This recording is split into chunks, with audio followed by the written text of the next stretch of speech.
The Frankfurt airport terminal buzzed around me as I struggled with 2 heavy suitcases. My back ached from the weight, and sweat beaded on my forehead despite the air conditioning. I searched the crowd for Godwin, my son, who had promised to help me check in for my flight home. Then I saw him. Godwin stood near gate B12 with his wife Elise and my granddaughter Lily. But instead of walking toward me, he deliberately turned his back. Our eyes had met for just a moment, and I saw something cold there. Something final. I called his name, waving my hand. Godwin. Over here. He heard me. I know he did. But he just smiled, not the warm smile I remembered from his childhood, but a cruel smirk. Then he took Elisa's arm and guided his family toward the boarding area, leaving me stranded with my luggage. The shock hit me like a physical blow. My own flesh and blood had just abandoned me. After everything I had sacrificed for him, after all the years of putting his needs before my own, this was how he repaid me. I stood there, frozen, watching my son walk away without looking back once. "Sir, are you all right?" A young airport employee approached me, noticing my distress.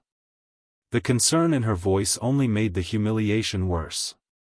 Here I was, a 72-year-old man, abandoned by his family in a foreign airport like some unwanted piece of luggage. "Do you have anyone you can call for help?" she asked gently. I wanted to say yes, to maintain some dignity.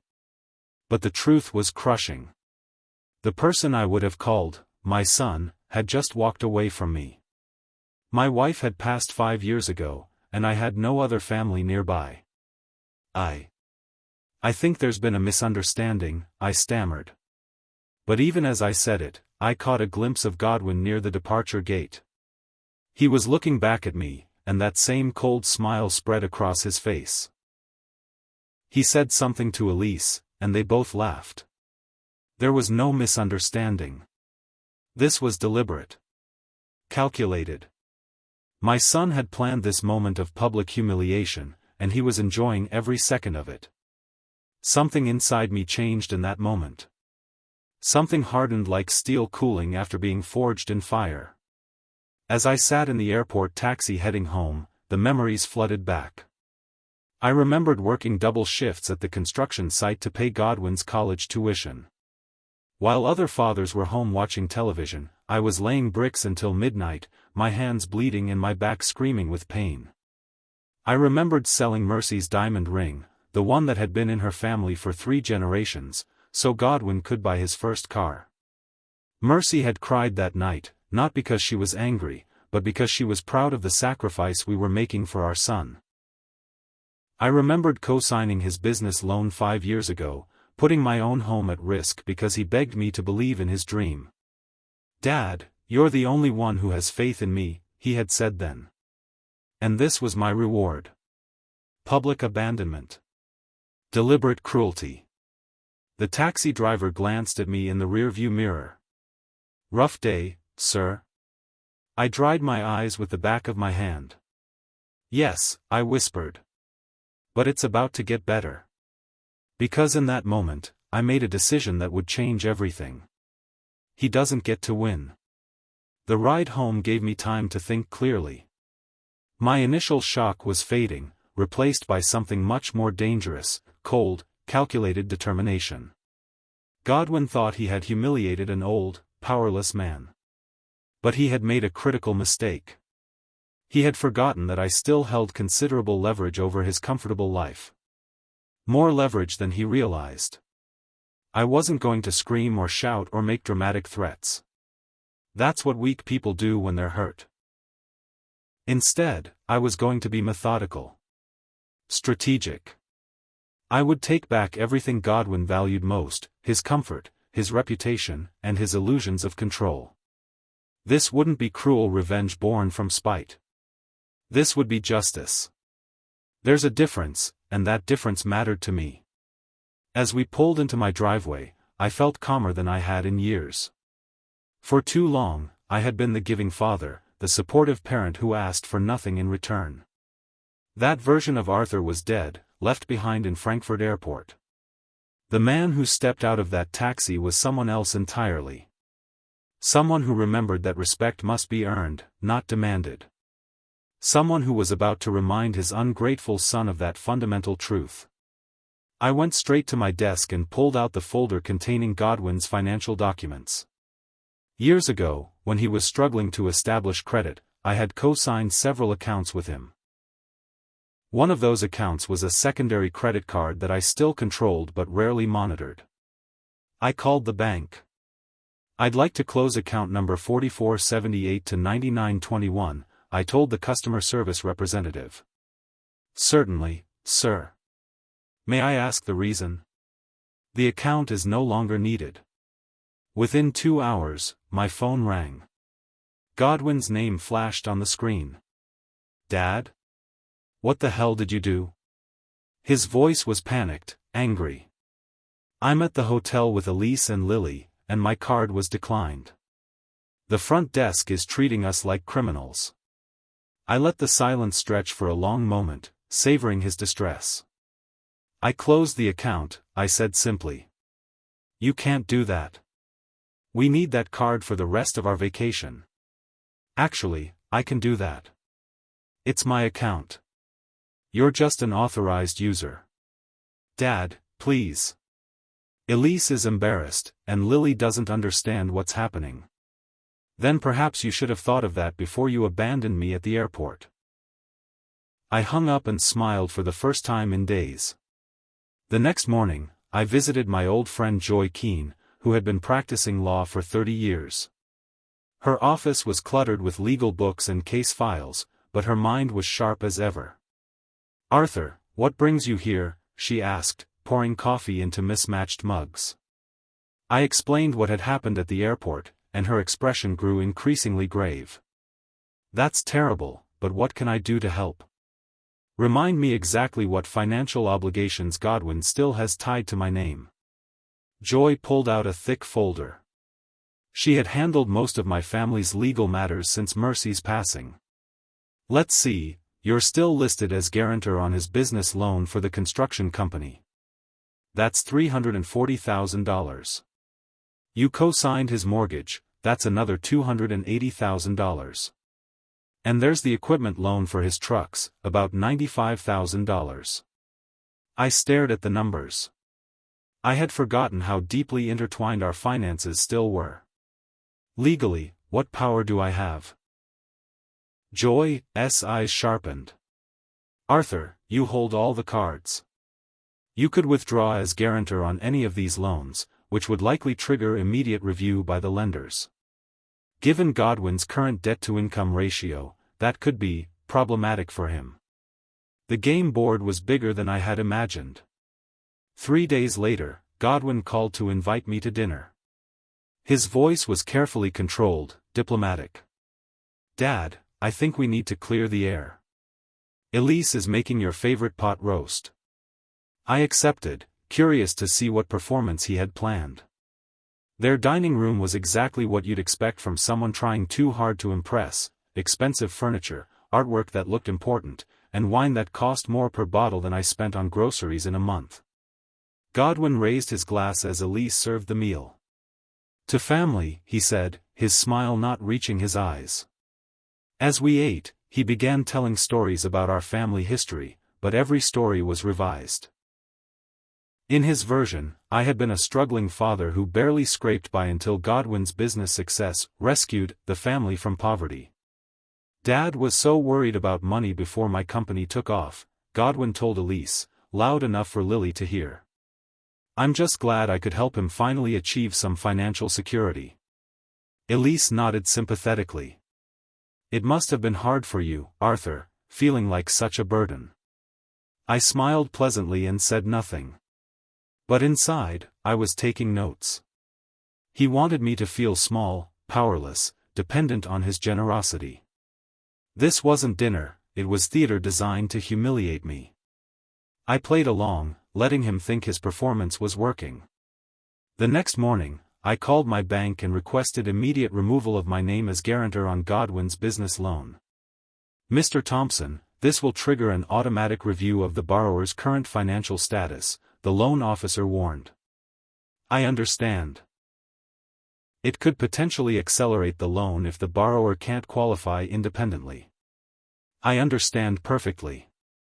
By afternoon, Godwin's business partners were calling him in a panic. Without my guarantee, the bank was demanding additional collateral or immediate partial repayment. In the construction business, cash flow problems could destroy a company's reputation overnight. I was sipping tea in my living room when Godwin burst through my front door without knocking. "What have you done?" he screamed. I looked up calmly from my newspaper. "I removed my name from your business loan." "You can't do that. My partners think I'm unstable now. Perhaps you should have considered that before publicly humiliating me." For the first time, I saw fear in his eyes. Real fear. He was beginning to understand that the powerless old man he had abandoned was not as powerless as he had assumed. "Dad, please. We can work this out." I returned to my newspaper. "Can we?" "Because I'm not convinced you've learned anything yet." That evening, my phone rang. The caller ID showed Lily's number, my granddaughter's cell phone. "Grandpa?" Her voice was quiet, careful. "Hello, sweetheart. I heard Dad talking to Mom about what happened at the airport. He says terrible things about you, but..." She paused, and I could hear her moving to a more private location. "I don't believe him. You've always been good to us." My heart ached. Lily was only 14, but she was wise enough to see through her father's lies. "Dad says you're trying to hurt our family because you're bitter and jealous. But that doesn't sound like you, Grandpa." "What do you think, Lily?" "I think Dad did something really mean to you, and now he's scared because you're not letting him get away with it." This conversation gave me new resolve. I wasn't just fighting for my own dignity anymore. I was fighting to show Lily that actions have consequences, that cruelty isn't something you simply accept from people who are supposed to love you. "Grandpa?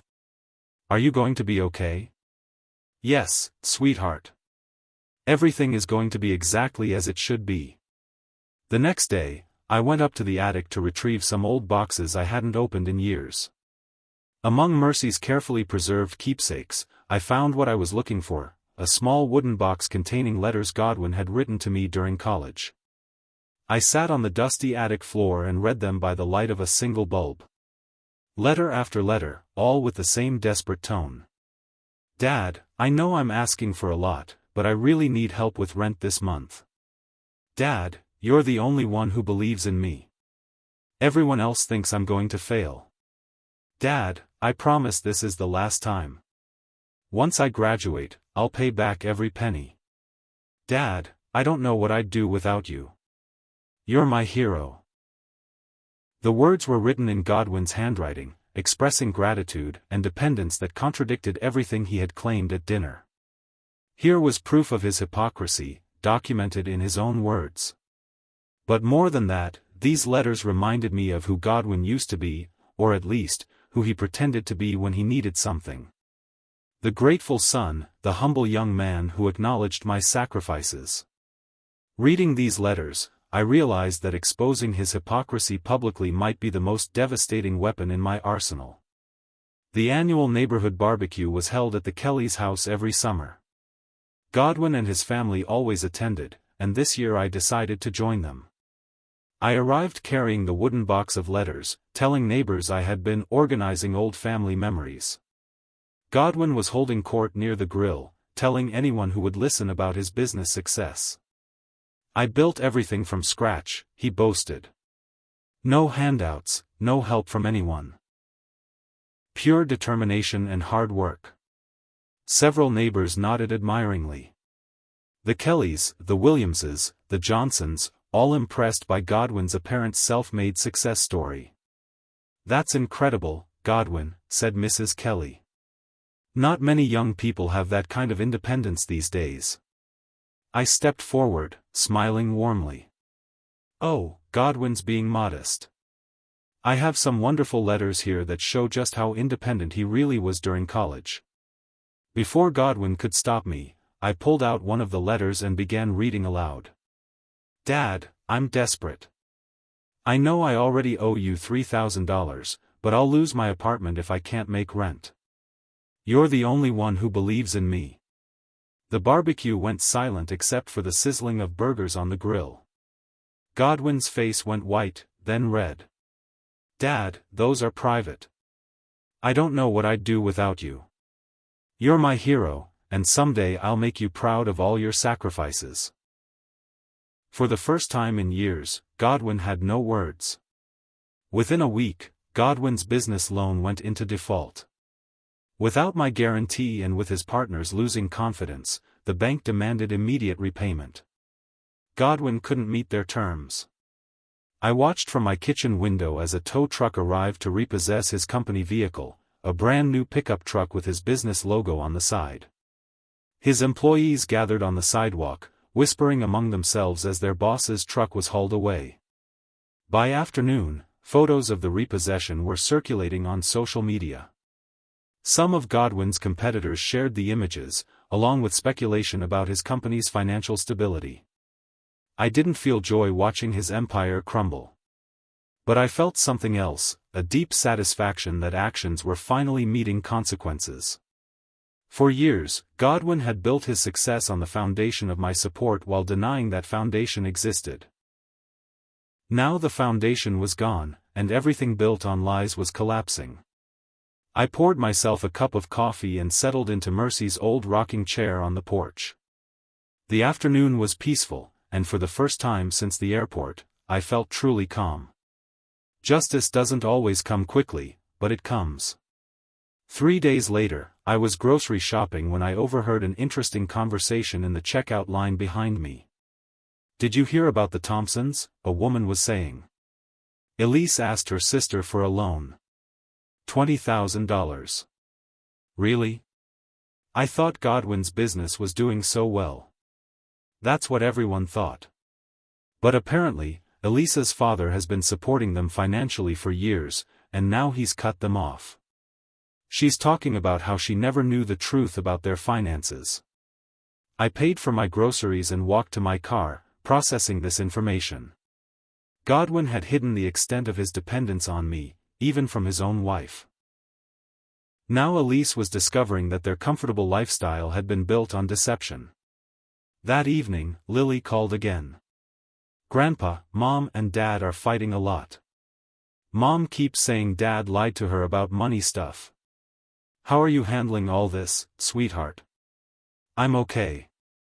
But Mom is really upset. She says she might take me to stay with Aunt Susan for a while." Susan was Elisa's sister, who lived 2 states away.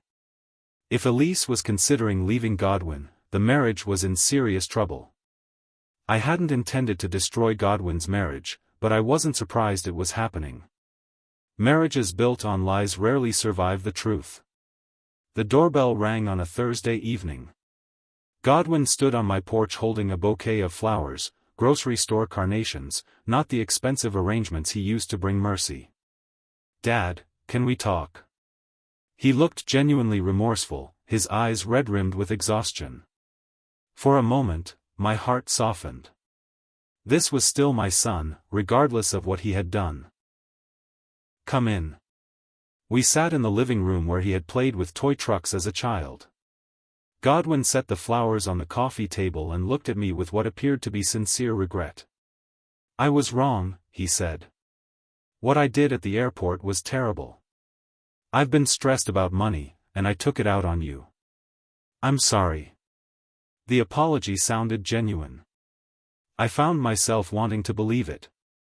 "I know you're angry, but can't we find a way to fix this? For Lily's sake." But then his phone buzzed. He glanced at it and couldn't resist answering. "Yeah, I'm here now," he said into the phone, turning slightly away from me. "The stupid old man is buying it. Give me another 10 minutes to butter him up, and he'll hand everything back over." He hung up and turned back to me with that same apologetic expression. The fury that ignited in me was unlike anything I had ever felt. The next morning, I visited Joy's law office with a specific request. I want to rewrite my will. Joy raised an eyebrow. Complete revision? Complete revision. Instead of Godwin inheriting my assets, I want everything to go into a trust fund for Lily's education. She'll get access to it when she turns 25, but only for approved educational expenses. Joy made notes as I spoke. What about Godwin? Godwin gets nothing. And I want you to make sure the will is ironclad. No possibility of him contesting it successfully. Arthur, this is a significant decision. Are you sure? I thought about the phone call I had overheard, about years of sacrifices repaid with deliberate cruelty. I've never been more sure of anything in my life. Joy drafted the documents, and I signed them that afternoon. With a few strokes of a pen, Godwin's expected inheritance, nearly $500,000 in assets, vanished. He had no idea what had just happened. But he would learn soon enough that actions have consequences that extend far beyond the moment when they're committed. I made another decision that week. I hired a private investigator named Rodriguez to examine Godwin's business practices more closely. I want to know everything, I told him. Financial records, business relationships, anything that might be relevant to understanding my son's character. Rodriguez was thorough and discreet. Within 2 weeks, he presented me with a file that made my blood run cold. Godwin had been forging signatures on contracts, inflating invoices to clients, and even siphoning money from accounts belonging to Elisa's family business. He had used my good reputation and financial backing to secure deals, then systematically cheated the people who trusted him. Mr. Thompson, some of this borders on criminal fraud, Rodriguez warned. If the wrong people discover these records, your son could face serious legal consequences. I stared at the evidence spread across my kitchen table. This wasn't just about financial difficulties or business stress. Godwin had become someone I no longer recognized, a man willing to steal from anyone, including his own wife's family. The son I had raised was gone, replaced by someone whose corruption ran deeper than I had imagined. On Saturday afternoon, Lily knocked on my door. She looked tired and older than her 14 years. Mom said I could visit you. You are family. I looked into her eyes, the same green eyes as Mercy, as honest and pure as her grandmother's had been, and I knew I couldn't back down. Sometimes, Lily, people have to face consequences for their actions. Even family members. But what if it means everything falls apart? Sweetheart, if something falls apart this easily, it was never as strong as it pretended to be. She nodded slowly, understanding more than most adults would. I love you, Grandpa. Whatever happens, I want you to know that. I love you too. And everything I'm doing to make sure you grow up in a world where actions matter and people can't hurt others without consequences. Monday morning, Godwin burst into my house again, but this time he looked desperate rather than angry. I know you changed your will, he said. How do you know that? I called Joy's office. Her secretary let it slip. I nodded calmly. Yes, I changed it. Lily will inherit everything when she's 25. Dad, you can't do this. I have a right to. You have a right to nothing. I slid Rodriguez's file across the kitchen table. But you might be interested in this. Godwin's face went white as he flipped through the evidence. Bank records, forged signatures, documentation of his systematic theft from his wife's family business. Where did you get this? Does it matter? What matters is that it's all true, isn't it? He slumped into a chair, the fight going out of him. Dad, I can explain. There's nothing to explain. You're a thief, Godwin. You've stolen from clients, from Elisa's family, and from anyone naive enough to trust you. If you release this information, it will destroy me. You destroyed yourself. I'm just making sure everyone knows the truth. He looked at me with something approaching panic. What do you want? I don't want anything from you anymore. That's the point. The next day, Elise came to my house. She looked exhausted, carrying 2 large suitcases. Arthur, I need to tell you something. I'm leaving Godwin. I invited her in and made coffee while she explained. I found financial records hidden in his office.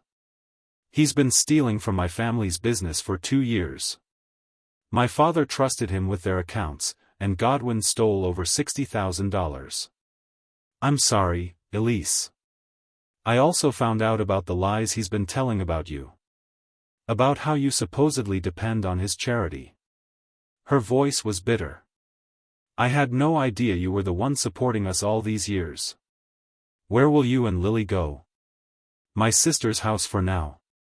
I've filed for divorce. She paused. Arthur, I want you to know that Lily and I still consider you family. What Godwin did doesn't change that. Through the window, I could see Godwin in his car at the end of my driveway, watching the house. When Elise left, he followed her car. He was now completely isolated, his wife gone, his daughter taken from him, his business failing, and his father done with his lies. Word spread quickly through our small community. Godwin was no longer the golden boy who had built a successful business from nothing. Now everyone knew the truth, that he was a fraud whose success had been built on his father's support and other people's money. Old friends stopped returning his calls. Former clients began questioning their contracts with his company. His employees, unpaid for 3 weeks, started looking for other jobs. The man who had thrived on image and reputation was being destroyed by the reflection of his true character. I continued my daily routines, grocery shopping, visiting the library, tending Mercy's garden. But now, people approached me with sympathy and respect instead of pity. Arthur, I had no idea what you went through for that boy, Mrs. Kelly said at the post office. You're a better man than I would have been in your situation. The community was beginning to understand who had really been supporting whom all these years. Sunday morning, I was sitting in my usual pew at St. Mary's when Godwin stumbled in during the middle of service. His hair was uncombed, his clothes wrinkled, and he looked like he hadn't slept in days. He walked straight to the front of the church and turned to face the congregation. I need to talk to my father, he announced, his voice echoing in the suddenly silent sanctuary. Pastor Williams tried to maintain order, but Godwin continued speaking. Dad, please. I'll do anything. Just fix this. Fix everything. I'm begging you. The congregation watched in uncomfortable silence as my son made a public spectacle of himself. I stood slowly and looked at him calmly. Godwin, no mother or father deserves to be abandoned by their child. What you did to me was cruel and deliberate, and now you're facing the consequences of that choice. Murmurs of approval rippled through the congregation. Several people began to applaud. Godwin's face crumpled, and he fled from the church, leaving me standing in front of 200 witnesses to his humiliation. After that Sunday, I made a conscious decision. I stopped taking any active steps against Godwin. I simply withdrew all my energy and attention from him completely. I didn't return his calls. I didn't respond to his letters. I treated him as if he no longer existed, which was perhaps the cruelest justice of all. Without my attention, positive or negative, Godwin began to spiral further. He started showing up at the houses of neighbors and former friends, rambling about family loyalty and forgiveness. But his reputation was destroyed, and no one wanted to get involved. The irony wasn't lost on me. The son who had abandoned me was now experiencing abandonment from his entire community. I realized that sometimes the most powerful action is no action at all. Sometimes the cruelest punishment is complete indifference. 3 weeks later, Godwin showed up at my house one final time. He was crying, genuine tears, not the manipulative display from before. Dad, I've lost everything. My business is gone. Elise won't talk to me. I can't even see Lily. I'm broke and alone, and I don't know what to do. I studied his face carefully, looking for signs of sincere repentance. But all I saw was desperation, the panic of someone facing consequences, not the remorse of someone who understood their wrongdoing. "I'm sorry," he whispered. "I'm really sorry." "Are you sorry for what you did, or sorry that it didn't work?" He couldn't answer that question, which was answer enough. "Godwin, actions have consequences. You're experiencing those consequences now. That's not cruelty, that's justice. So that's it? You're just going to let me lose everything? You already lost everything that mattered. You just didn't realize it until now." He left my porch for the last time, and I watched him drive away in a car that would probably be repossessed within the week. 6 months later, I sat in Joy's office signing the final papers to officially adopt Lily as my legal heir and guardian. Elise had agreed to the arrangement, understanding that I could provide stability and support that Godwin never could. "Grandpa, are you sure about this?" Lily asked. "It's a lot of responsibility. Sweetheart, taking care of the people we love is never a burden. It's a privilege." Together, we established the Mercy Thompson Memorial Scholarship Foundation, using money that would have gone to Godwin to help deserving students pay for college. It was something Godwin had always promised to do in his mother's memory but never followed through on. Now Lily and I were building a legacy based on truth and genuine generosity, not lies and manipulation. "What would Grandma think about all this?" Lily asked as we reviewed the scholarship criteria. "She would be proud that something good came from something bad," I said. "That's who your grandmother was." 2 years later, I walked through Frankfurt Airport with Lily, confidently checking in for our vacation to visit her mother, who had remarried and moved to California. The same airport where Godwin had abandoned me now felt like a place of victory. No baggage was too heavy when you had someone who genuinely wanted to help.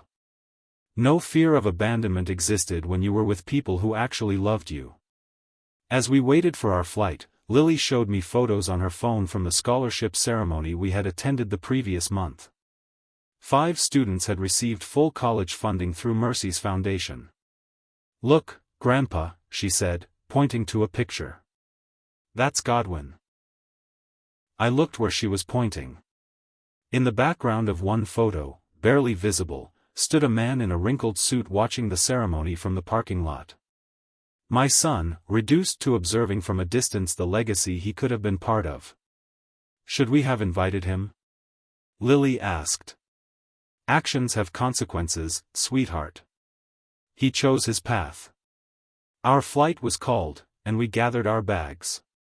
As we walked toward the gate, I caught one last glimpse of that distant figure in the parking lot. Godwin had lost everything he valued most, not because I was cruel, but because he had forgotten that love and respect must be earned, not demanded. The man who had abandoned his father now lived in abandonment himself. Justice, I had learned, often looks exactly like that.